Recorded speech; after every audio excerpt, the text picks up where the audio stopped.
All right, let's do an example much like the previous one, except in this case, we're going to do a special type of continuously varying payment stream that we refer to as a continuously increasing annuity.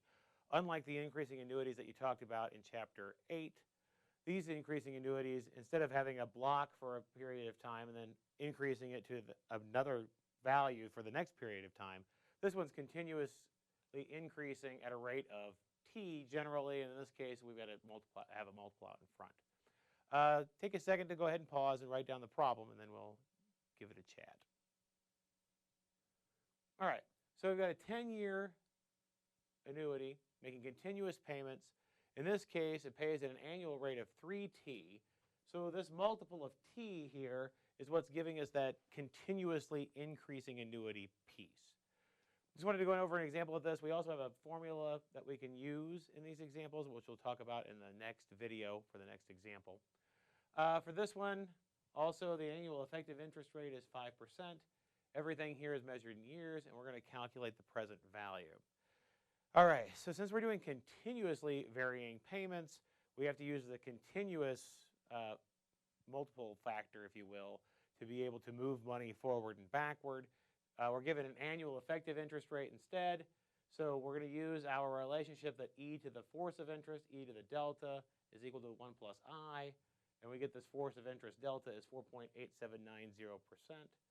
And rather than rewrite that decimal all throughout the problem, I'm going to just use delta, and then we'll plug it in at the end. So our present value formula that we talked about before, we'll do our integral over the entire length of the annuity, so in this case from 0 to 10.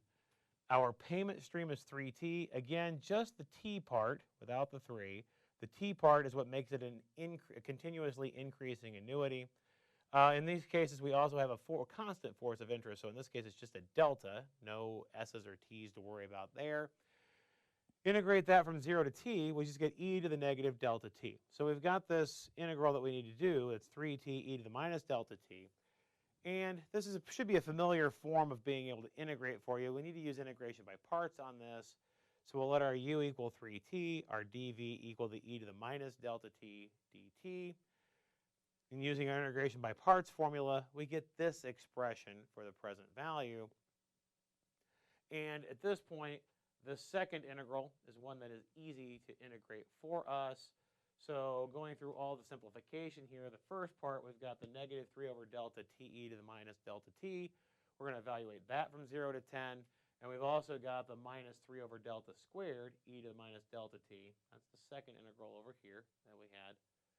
And going through all those computations, if you do it enough times, you'll finally get the right answer of 109.08. Like I mentioned in the next example, we're going to do a combination of two continuously varying annuities, and we're going to have a formula actually that we can write down for the case where we have a continuously increasing annuity.